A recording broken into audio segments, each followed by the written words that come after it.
ఇది ఒక అశుభ లగ్నం కథ. నవంబర్ 7, 2021 అర్ధరాత్రి దాటిన తర్వాత 1 గంటకు బెంగళూరులోని మదనయ్యకనహళ్లి పోలీస్ స్టేషన్కు నేత్ర అనే 38 ఏళ్ల యువతి వచ్చింది. అర్ధరాత్రి దాటిన తర్వాత ఒక మహిళ కూల్గా టెన్షన్ లేకుండా రావడం చూసి పోలీసులు షాక్ అయ్యారు. ఖరీదైన కారును స్టేషన్ ముందు పార్క్ చేసి హీరోయిన్లా వస్తోంది. ఏదైనా పెద్ద నేరం జరిగి ఉంటుందేమో అనుకున్నారు. ఆమె రాగానే కూర్చోబెట్టి ఏం జరిగింది అని అడిగారు పోలీసులు. నా పేరు నేత్ర, నేను హరోకెతనహళ్లిలో ఉంటున్నాను. నా భర్త పలార్ స్వామి అలియా స్వామి రాజ్, అతనిని నేను హత్య చేశాను అని చెప్పింది. పోలీసులు ఒక్కసారిగా షాక్ అయ్యారు. ఎందుకంటే ఒంటిపై మేకప్ చెదిరిపోలేదు, కళ్ళు చెదిరే ఖరీదైన చీర కట్టుకుని ఉంది. అందంగా ఉన్న ఆ మహిళ హత్య చేసి వచ్చిందని చెప్పగానే అడ్రస్ రాసుకున్న ఎస్ఐ ఆమెను స్టేషన్లోనే కూర్చోబెట్టి లొకేషన్కి వెళ్ళిపోయాడు. నిజంగా నేత్ర చెప్పిన అడ్రస్లో స్వామిరాజ్ చనిపోయి ఉన్నాడు. అతని బాడీ దగ్గర తండ్రి బసవరాజు కూర్చొని ఏడుస్తున్నాడు. అప్పటికే ఆయన కంట్రోల్ రూమ్కి ఫోన్ చేసి నా కోడలు నా కొడుకుని హత్య చేసి పారిపోయిందని అతను చెప్పాడు. ఈ లోపే నేత్ర వెళ్లి పోలీసుల ఎదుట లొంగిపోయింది కూడా. ఆధారాలు సేకరించిన పోలీసులు ఐరన్ రాడ్తో తలను బద్దలు కొట్టి చంపేసిందని గుర్తించారు. పడుకున్న వ్యక్తి పడుకున్నట్లే ఉన్నాడు, కానీ తల మీద పదే పదే బాదడంతో చనిపోయాడు అని తేలింది. హత్యకు ఉపయోగించిన ఐరన్ రాడ్ను స్వాధీనం చేసుకున్నారు పోలీసులు. అసలు ఏం జరిగిందో పోలీసులు విచారణ మొదలుపెట్టారు. అయితే ఈ కథ మామూలుగా లేదు. స్వామిరాజ్ పేదరికంలో నుంచి వచ్చిన రియల్ ఎస్టేట్ వ్యాపారంలో బాగా సంపాదించాడు. అతని తండ్రి కూడా కొడుకుకు చేదోడు వాదోడుగా ఉంటూ కోట్ల ఆస్తి సంపాదించాడు. స్వామికి 25 ఏళ్ల క్రితమే సత్యకుమారి అనే మహిళతో పెళ్ళైంది. వారికి ఒక కూతురు ఒక కొడుకు ఉన్నారు. ఇద్దరూ కాలేజీకి వెళ్తున్నారు. అయితే ఒక 6 ఏళ్ల క్రితం ఓ ఫంక్షన్లో బ్యూటీషియన్ నేత్ర స్వామికి పరిచయమైంది. ఆమెకు వయసు మళ్ళినా ఇంకా పెళ్లి కాలేదు. ఇక అందంగా ఉన్న ఆమెతో పరిచయం పెరిగింది. ఖరీదైన కారులో ఆమెను మొదటిసారి ఇంటి దగ్గర దిగబెట్టి వచ్చాడు స్వామి. ఇద్దరి మధ్య మొదలైన స్నేహం అక్రమ బంధానికి దారితీసింది. చివరకు నేత్ర మోజులో పడి కుటుంబాన్ని వదిలేశాడు స్వామి. వారికి ఆస్తులను రాసిచ్చి భార్య సత్యకుమారితో విడాకులు తీసుకున్నాడు. 6 ఏళ్ల క్రితం నేత్రను పెళ్లి చేసుకున్నాడు. అయితే స్వామి అతని స్నేహితుడు నగేష్ కలిసి రియల్ ఎస్టేట్ వ్యాపారం చేసేవారు. 2 ఎకరాల్లో వెంచర్ వేశారు. అయితే నగేష్ తనకున్న బెంగళూరు సిటీలోని 4 ప్లాట్లను స్వామికి ఇచ్చి 2 ఎకరాలు తీసుకున్నాడు. దీంతో కోట్ల విలువైన ప్లాట్లు స్వామికి వచ్చేశాయి. అందులో ఒకటి అమ్మి పెద్ద ప్యాలెస్ లాంటి బంగళా నిర్మించుకున్నాడు. నేత్రతో కలిసి అందులోనే ఉంటున్నాడు. ఇక ఇది ఇలా ఉండగా స్వామి గత కొద్ది నెలల నుండి తన స్నేహితుడి భార్యపై కన్నేశాడు. అంతేకాదు సదరు స్నేహితుడికి కూడా బ్యూటీషియన్ నేత్ర నచ్చేసింది. అంటే వీరిద్దరి భార్యలు ఒకరికొకరు నచ్చారన్నమాట. ఇద్దరు ఒప్పందం ప్రకారం మద్యం తాగుతూ సరదాగా కొన్నాళ్ల పాటు భార్యలను మార్చుకుందాం అనుకున్నారు. ఇద్దరికీ ఆ ప్లాన్ నచ్చింది.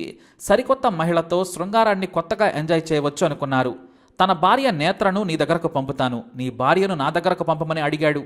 అందుకు స్వామి స్నేహితుడు కూడా ఒప్పుకున్నాడు.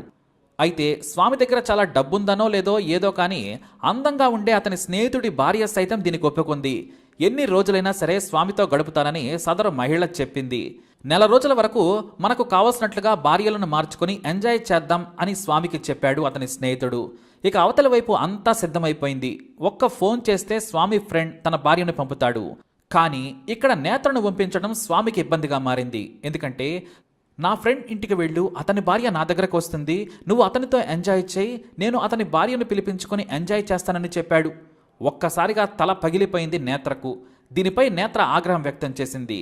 ఈ వయసులో ఇలాంటి తప్పుడు ఆలోచన ఎవరైనా చేస్తారా అంటూ ఆగ్రహం వ్యక్తం చేసింది. అయితే నేత్రపై ఎదురు తిరిగిన స్వామి ప్రతిరోజు నువ్వు కాదంటే నా ఫ్రెండ్ భార్యను పిలిపించుకుంటానని వేధించేవాడు. అయితే అతని స్నేహితుడు మాత్రం నేత్రను నా ఇంటికి పంపితేనే నా భార్యను పంపుతానని చెప్పడంతో స్వామి పిచ్చోడైపోయాడు. ప్రతిరోజు మద్యం తాగి భార్యను వేధించడం మొదలుపెట్టాడు. ఆస్తి ఉంది, అందమైన భార్య ఉంది, అయినా నన్నెందుకు వేరే వ్యక్తి దగ్గరకు వెళ్ళమంటున్నావని నిలదీసింది. నీ వయసు 46, నా వయసు 35 ఏళ్లే. ఇలాంటి పిచ్చి పనులు మానుకోవాలని బయట తెలిస్తే పరువు పోతుందని ఎదురు తిరిగింది నేత్ర. దాదాపు 6 నెలలుగా వేధించడంతో పాటు తన ముందే స్నేహితుడితో వెకిలిగా మాట్లాడటంతో తట్టుకోలేకపోయింది నేత్ర. రాత్రి 10 గంటల సమయంలో నేత్ర స్వామి మధ్య ఇదే విషయంపై గొడవ జరిగింది. ఇక రాత్రిపూట మద్యం తాగి పడుకున్న తర్వాత 12:30 బెడ్పై గాఢ నిద్రలో ఉన్న స్వామి తలపై పలుమార్లు ఐరన్ రాడ్తో బాది చంపింది నేత్ర.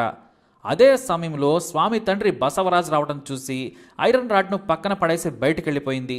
ఆ తర్వాత కారు తీసుకుని పోలీస్ స్టేషన్కు సరాసరి వెళ్లి లొంగిపోయింది నేత్ర. ఇది అక్కడ వరకు జరిగిన అసలు కథ. ఇక ఆ తర్వాత ఎవరి వర్షన్ వారిది. బసవరాజు వర్షన్ అంటే స్వామి తండ్రి యొక్క వర్షన్ ఎలా ఉందంటే, నా కోడలి ప్రవర్తన నాకు అనుమానంగా ఉంది. ఈ మధ్యకాలంలో కోట్ల విలువైన భూములు నా కొడుకుకు దక్కాయి. ఇప్పుడు కట్టుకున్న కొత్త ఇల్లుతో పాటు మరో 3 ఫ్లాట్లను కూడా తన పేరు మీద రిజిస్ట్రేషన్ చేయమని వేధిస్తోంది. తన కొడుకు చేయనని చెప్పాడు.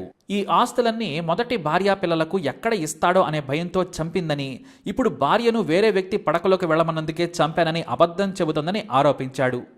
నా కొడుకు కట్టుకున్న భార్యను వేరే వ్యక్తి దగ్గరకు పంపే వ్యక్తి కాదన్నాడు స్వామి తండ్రి బసవరాజ్. అయితే ఇక్కడ భార్యను పంపుతానన్న స్వామి ఫ్రెండ్ని పోలీసులు విచారించారు.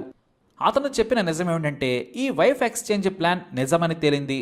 పెళ్లాలను మార్చుకోవటం ఏంట్రా వెదవల్లారా అని పోలీసులు స్వామి ఫ్రెండ్కు అతని వైఫ్కు చేవాట్లు పెట్టేశారు. నేత్ర చెప్పింది నిజమేనని తేల్చారు. ఇంకా ఏమైనా విషయాలుంటే విచారణ చేస్తామని, స్వామి హత్య వెనుక ఇంకెవరైనా ఉన్నారా అనేది ప్రాథమికంగా తేలలేదని చెప్పారు. ఇక బసవరాజ్ తన కొడుకు గురించి నీతులు చెప్పడంపై నేత్ర ఆగ్రహం వ్యక్తం చేసింది. పెళ్ళాం పిల్లలు ఉండగానే వారిని వదిలేసి నన్ను పెళ్లి చేసుకోలేదా?